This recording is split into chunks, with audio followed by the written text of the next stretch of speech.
Beetle is a movie that I've been cautiously optimistic about because the trailers have been pretty weak for me, but I've been really excited about the cast, and I love the character from the comics and the animation, and I really, really like the lead, but I was very, very unsure of how the movie was going to go. But to my surprise...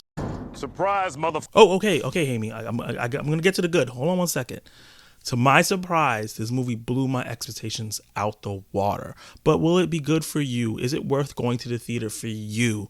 I'm going to break it down. I want to break down the good and the bad of Blue Beetle. Let me start with the premise. Jaime Reyes suddenly finds himself in possession of an ancient relic of alien biotechnology called the Scarab. When the Scarab chooses Jaime to be its symbiotic host, he's bestowed with an incredible suit of armor capable of extraordinary and unpredictable powers, forever changing his destiny as he becomes the superhero Blue Beetle. This movie is cut from the same cloth as the Spider-Verse movies and the recent animated Ninja Turtles movie that just came out this year, because it's a story about acceptance, family, love, the community coming together, and just finding oneself. And I really, really enjoy seeing that because all three of these movies came out this year and they have similar themes and they're made on a similar level. Almost Blue Beetle maybe not be on the exact level of Ninja Turtles and Spider-Verse because those are animated. They get to be more wild and crazy. But I feel like in terms of live action, it does a really great job adding culture like how those movies do into the themes of the story and bringing new life to the superhero genre. And a lot of people talk about, through the lead up to this, about how Latino culture in this. And I want to say this is specifically Mexican Latino culture. This is not like, Latino people are not a monolith. Not everyone has the same experience. Depending on what country you come from, it's going to be very, very different. But there are some crossover things in here that I'm pretty sure every Latino person can accept and enjoy. But this is specifically made with a Mexican eye when it comes to the Spanish things that they mention here. And I think that brings a groundedness to the story, a relatability to the story, because everyone has that uncle or that grandma or how their mom or sister and that relationship there, but you're getting to see it from another point of view if you're not Mexican or Latino. That's where I think that this movie has a lot of similarities with Coco in terms of not the same exact thing, but exploring through a Mexican view of like their relationship with death, love, acceptance, and when things are going down, when everything is piling on you as a person, how your family can hold you up. That's a giant big theme in this film that reminded me of that film a lot when I was watching it. When it comes to Blue Beetle, DC took the Ant-Man route here, skipping over the original Blue Beetles and going straight to Jaime Reyes. And I thought what was going to happen is that they were just going to fully focus on Jaime. And to my surprise, calm down, Jaime. I'm getting to it. To my surprise is the fact that Ted Kord's shadow looms over this movie a lot. And if you're familiar with the character, if you're not, they explain it in the story itself, so you don't have to worry about having to know him from the comics. His history, his legacy is strewn through all of this. There's even a character tied directly to him, which I was pleasantly surprised that they did that, because I was hoping that they would find a way to get the other Blue Beetles before him in here and be important, integral to his story, just like in Ant-Man, the original Ant-Man was integral to Scott Lang's story. So I'm really happy that they were able to do that and praise and uplift one of DC's underrated characters. And the way they use the relationship between Blue Beetle and Jaime and the symbioticness there, it reminds me of the movie The Mask with Jim Carrey. A regular, ordinary guy bestowed this thing that has a life of its own and kind of changes his character a bit, and at least trying to, and it leads to him like meeting the girl of his dreams. A lot of those beats were there, the tugging back and forth. You see a little bit of Venom in there as well, but it has its own feel and flavor as well because of Jaime's moral code versus the Blue Beetle's moral code, which is a constant struggle throughout the film. And speaking of Jaime, speaking of the Blue Beetle, Xolo Maradona, I don't know if I said his last name correctly, but I think I said his first name correctly. He leads the cast. He is Jaime Reyes. He is the Blue Beetle. He was fantastic for this film for years now, and I think they made the right choice because he's charming, he's funny, he's so grounded in the role, and he leads this ensemble cast really, really well.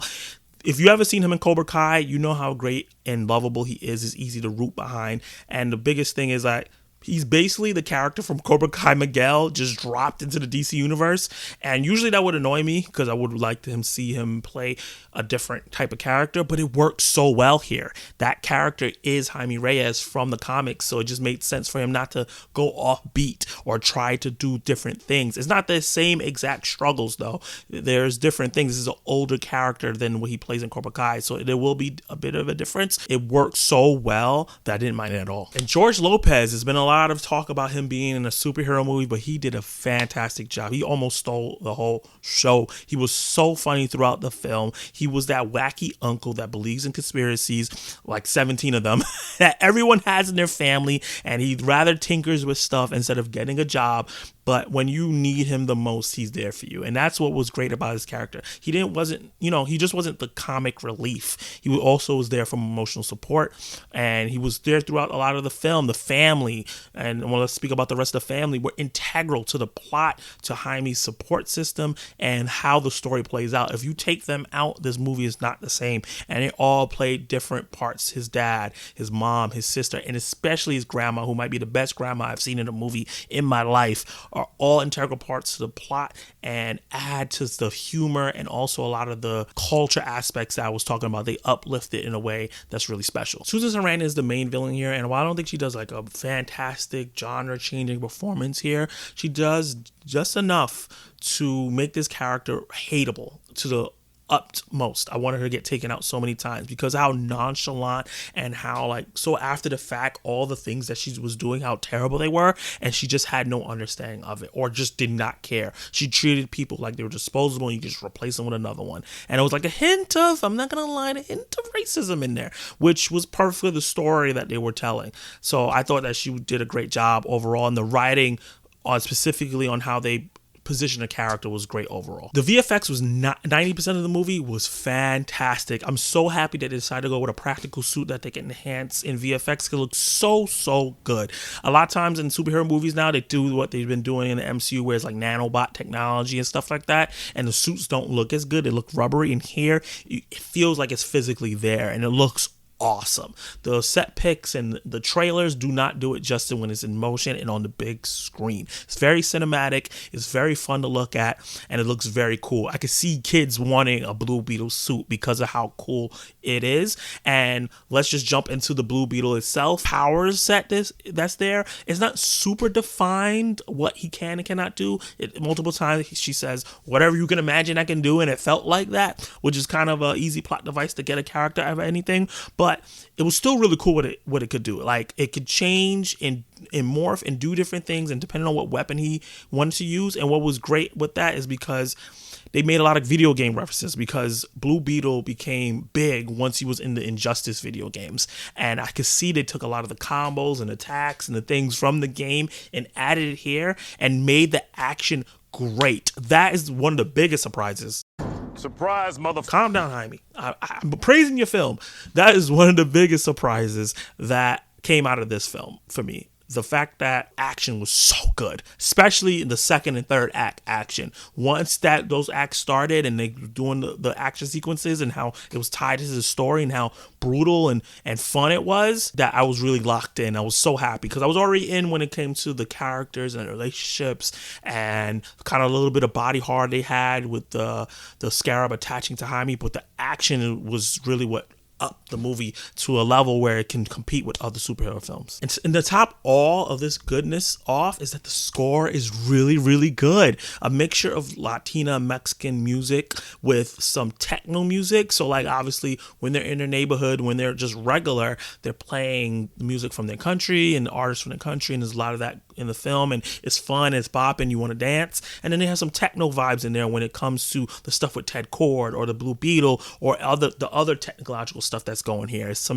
like synth kind of music with some techno music mixed in, and sometimes they mix it together, and it's really dope. The score really uplifts a lot of the scenes that could really dull if they weren't there. So the parts of the trailer that made me worry about this film is mostly in the first act.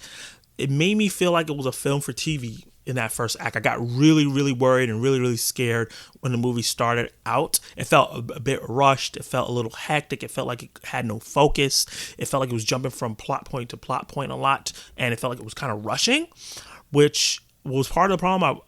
this movie didn't feel like it was 2 hours. It felt like it was shorter than that, even though it is over a little 2 hours. And I wish it was a little longer, since that first part could have been fleshed out a bit and we could have got a bit more information. But that first part will have you worried depending on what kind of view you are. But once he gets the Scarab, the movie takes off. And that is basically the ending of the first act going to the rest of the movie. So it's not a long time where it feels a little choppy and some parts corny. And speaking of corny, there are some corny jokes in here that don't land. Some of them are not only because of the culture aspect, just the fact that they don't land, but it's not a lot. I would say 80% of the jokes work, and then there's like 20%, and then 10% of them didn't work for me, and then the other 10% is just the fact that I just didn't understand because of my lack of, Mexican culture, Latino culture, and not being in it and not getting the references that they're making, which is totally fine. The energy and the happiness from the characters made me enjoy what was happening as well. But if you are not into that, or the type of person that doesn't care about seeing other cultures, I can see that a lot of the jokes will not land for you because of that. But I think that most of the movie was funny, but there was some of them that was there. I was like, ooh, that's a stinker. And this movie suffers from the fact that it's coming out so late in the game after we've gotten so many years of DC and Marvel movies, and the fact that it just feels similar to other movies. It's not like it's stealing straight from other movies, but the fact that it is an origin film, it is a film of a character with an iron suit, so there's parts of Iron Man there, and then there's a story about a young man that just got into school or graduated school, and he's dealing with problems, and they're piling up on him, and then on top of it, his superhero powers are adding to it, so it feels like Spider-Man. So you're gonna get a reminders of those characters here, but I think that they found a way to overcome those with adding all the culture and having Zolo's character, even though he reminded me of Tom Holland in terms of how great he was as a leading man in terms of in a comic book movie, he doesn't act like him. His moral compass is not the same as Spider-Man. He's a different character. So that's why it overcomes, because the characters around them and surrounding the tropes are different from the characters from those movies that it reminds me. And I gotta say that the villains and the Scarab are a bit underwritten. There could have been so much more they could have done with Susan Sarandon's character. And also there's a sub villain there that she has that follows her around, and they took a little bit too long to kind of give him his due. And the Scarab itself feels more like an AI instead of like an alien creature. They talked about how it was alive, but it felt more like a Tony Stark AI a lot of the times instead of a person. And I saw the arc that they were trying to go with the Scarab, but I don't think they executed it perfectly. And hopefully if this movie gets future installments, we get more of a personality, because that is the greatness of the Scarab in the comics, is the fact that Jaime and the Scarab are two different entities, and sometimes they butt heads and sometimes they're on par, but the Scarab always has his own personality. So hopefully that is fixed later on, but in this movie itself, it was a little bit disappointing. So despite the shaky writing, especially in the first act, I fell in love with this movie because of the characters, the action, and the themes, and the culture that they brought here. They brought to life one of my favorite comic book characters in a really great way, and I saw the groundwork there for a series of movies that could be really fantastic. And I'm really, really excited for what the future for Jaime Reyes, Blue Beetle, and all the cast are. And the movie got me to cry a couple times. So if you can do that, especially with a superhero film, you're doing something right. I think this is one of the best comic book origin films that we've gotten in a long time. And I think that is one of the best DC movies that we've gotten in a while as well. So with that said, I'm going to give Blue Beetle a B. Did you like it? Did you hate it? What would you rate Blue Beetle? Let me know in the comments below what you think, your pros and your cons of the film. And if you have not seen the movie yet, let me know if my review is going to push you to go check it out in the box office. It's not tracking too well, but I think everyone should go see this because this is a great summer fun film. Like the video, get this video poppin', subscribe to the channel, and hit that notification bell so you can be notified of my reviews, reactions, live discussions, and join this growing community. And you can watch more of my content right now.